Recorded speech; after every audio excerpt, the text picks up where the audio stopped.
Welcome back to the Midday Reset. My name is Antoinette, and today I want to talk to you about my failed engagement. And of course, I titled it that to be clever, but I noticed something that has changed about myself tremendously in 2020, and it is my ability to relate to people, or maybe I shouldn't say ability, but my desire to even want to relate to and engage with other people. And that is a reflection of the fact that right now we currently here in the United States and also around the entire world, we are divided as people. People have opposing views. They feel very strongly about what they believe in. They feel very adamant that the other side is wrong. Nobody wants to listen to anyone else who is entertaining anything that's outside of what the first person, sees as priority and important and relevant. And it's really hurting us as a people, I feel. I can only speak for myself, but with my own personality, with my own habits, I generally tend to be someone who is somewhat outgoing. I tend to have no issue with finding a place within a crowd. And I think that's mostly because of the fact that I grew up as an only child and I therefore was very independent from a very young age. And I just adopted that as normal because it was for me. And so, even though it's not my favorite thing to do, I am okay with being in crowds of people and having to go up to people and start conversation. Those are things that I used to do when I worked in marketing and public relations, sales, retail, things like that. So, I have those experiences, and so that's made me into someone who has always just kind of naturally engaged with people.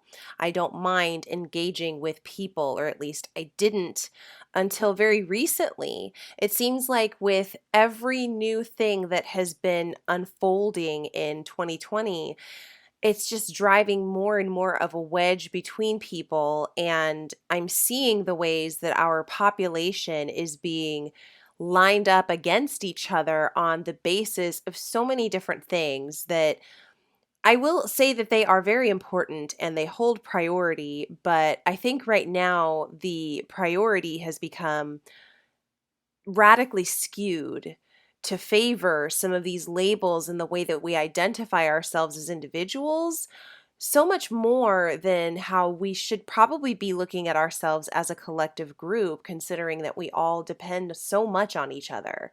I mean, the pandemic and the lockdown and the quarantining and all of the shutting down of borders and putting up travel bans and things like that, that illustrated to us very plainly, at least here in the United States, just how dependent our economy is on imports and getting items from other parts of the world not even remotely close to here. And when that gets interrupted with something such as a pandemic, that has a ripple effect. You feel it all over the place. And at this point, at the time of this recording, we are about 6.5 months into the COVID-19 pandemic. And as it stands right now, I know that at the beginning of this, Dr. Fauci was making lots of predictions about the second wave that was going to come in the fall and the winter. But quite honestly, I don't even think we're going to get to that because we are still caught up in the first wave. I was watching some footage earlier of some college students who I guess a couple of them had tested positive for COVID-19, and so they were at their fraternity house, but they had like seven more people over as guests at the fraternity house. And so this police officer, this was body cam footage, by the way. Um, this officer comes up and he starts talking to these boys, and it comes out that one of them tested positive, and he says, "Yeah, I've been quarantining here at my house." And the officer says, "Well, it's not really quarantine if you're inviting people over because that still gives you a chance to transmute the disease to someone else, and then they leave here and they take it somewhere else. But the point that I'm trying to make is that this college student didn't seem to understand the definition of quarantine. And that's alarming because if we're 6.5 months in, I mean, I'm not sure exactly when the footage was taken, but, or actually, yes, I am. It had the date on it in the corner and it said 9/5/2020. I remember I looked at that first. Anyway, so at this point, it's in September of 2020, we should be clear on exactly how the disease gets transmitted to other people. We should be clear on what quarantine means. We should be clear on what social distancing means. And we should be clear on what procedures to follow if you are infected, in terms of, sanitation and things like that. But we're not. And so, anyway, so we've got issues where we have people who are somewhat informed versus those who are not informed at all and maybe don't want to be. We have the issue of racial injustice, which has been unfolding mainly, well, it's been unfolding for about 400 years in this country, but it really erupted with the death of George Floyd earlier this year in May, and tensions have been very high um, racially here in the United States because I don't know if the United States knows what to do with its boiling pot population anymore.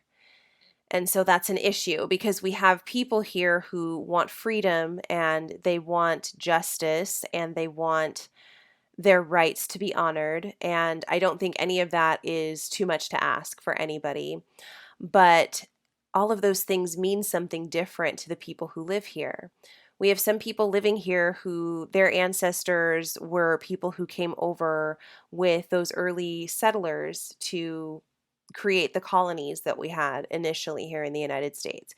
And then you have other people who their ancestors came here on boats because of the slave trade.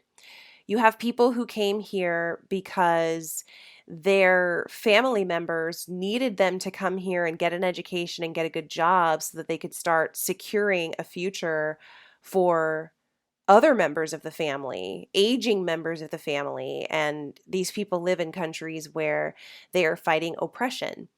We have people here who risked quite a bit, mostly walking, catching rides, hitchhiking, what have you, just to come to cross our border to seek safety for themselves and their children.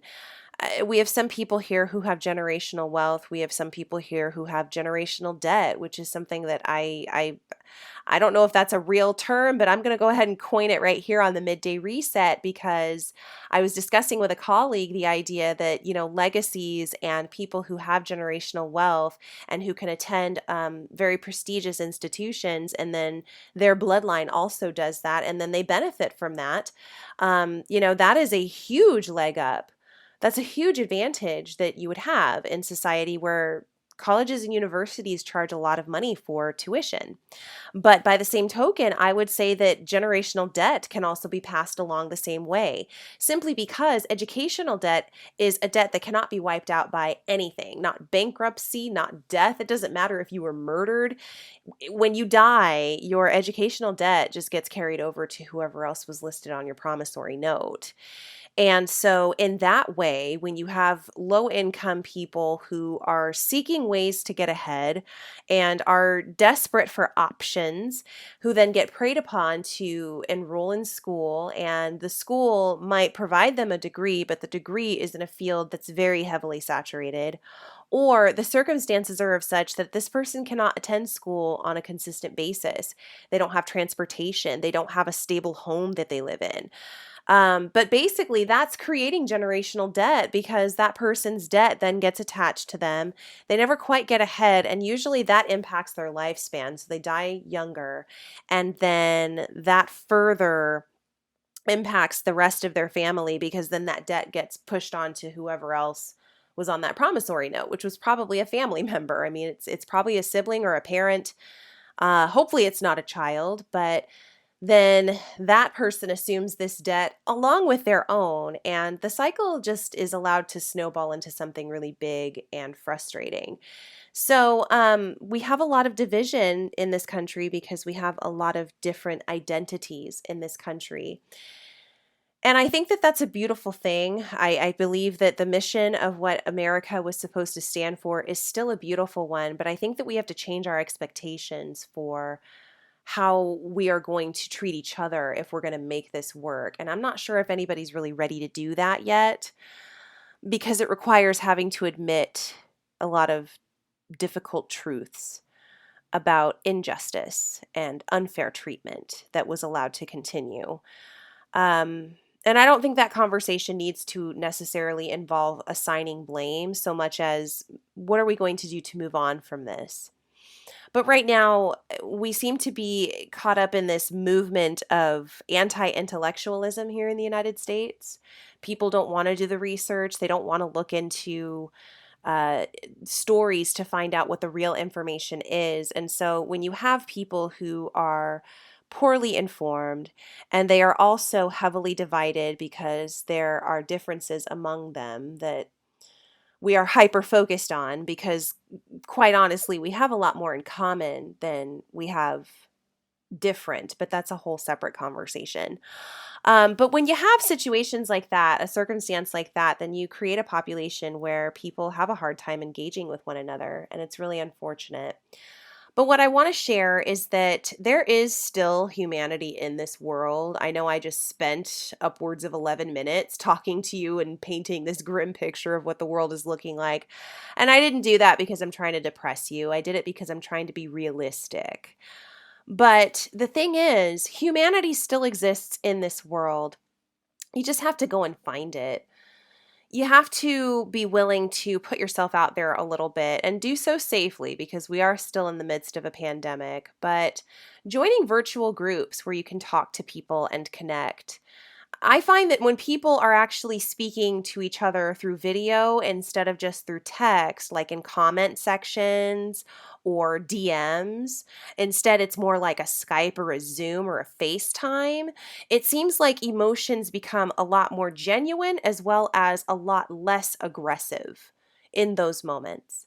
And so I highly encourage you to do some of that networking, some of that reaching out and connecting with others at a time like this. Find the other good people in this world and have good conversations with them. Check in with them on a regular basis. Make them your friend. There's really no test or criteria that people totally have to go through to become your friend. If you decide that you like someone, you like their energy, you feel good around them, then be friends with them. Carry on a friendship with them in a way that you communicate regularly, and communicating with them helps you feel better and lifts you up. Also, please remember, please remember that you must protect yourself and protect your psyche and your energy at a time like this when the world is very heavily divided. Recognize that a lot of the headlines that you see on pages such as Yahoo or MSNBC, even Reddit, that a lot of these headlines that you see are written in ways to get you to react emotionally. So, because you know that, maybe it's a good idea to try to limit your exposure to the news. That's what I'm doing. I only watch the news maybe 2 to 3 days a week, and then I try to stay off of it. I look at it because I feel that I need to be informed and I need to be up on the latest developments and information that is out here in our world. But I just can't get sucked into a lot of the storylines that are playing out with a lot of these politicians and the things that they say and the entertainers that are somehow involved in politics now. And it all just throws me for a doozy. And so I have to take it in small bites. And so if that's what you have to do as well, I highly recommend it. There's nothing wrong with that. And then also, just make sure that you're always being nice to yourself. Go easy on yourself. This time is difficult, you guys. It's brutal. I'm having a hard time. A lot of you have reached out to me and told me about the difficulties you're facing. This is challenging, and we don't need to downplay that. So that's all the more reason why your self-care is going to be so important. Take breaks, take naps, go on hikes, get outside and breathe fresh air. Order up your favorite foods, watch some of your favorite movies, hang out with some of your favorite people. But please make sure that you're being nice to yourself because you're having to do a lot of hard stuff right now. And you need to make sure that you're telling your body, your soul, and your mind, thank you for helping me get through yet another day. Thanks so much for tuning in. I hope you enjoyed today's episode. Let me know how you feel about engaging with people right now. Are you someone who is still openly engaging with people, or do you find yourself also shying away from engaging with others? I don't know. I just think that when you look back at why our country was formed, and I'm talking specifically about the United States right now, but when you look back at the founding of this country, I don't know if that was necessarily the idea that the founding fathers had in mind. I know that there were a lot of things that were flawed with the founding fathers, but I don't think that they wanted an America where the citizens didn't even want to interact with each other because everyone was that angry and that on edge. It's just my opinion. You let me know what you think. You can write to me at Antoinette@middayreset.com. You can also follow me on Instagram at the Midday Reset. Also at Miss Antoinette Chanel. I love hearing from you. I hope you guys are doing well. Take care, and I will see you next time.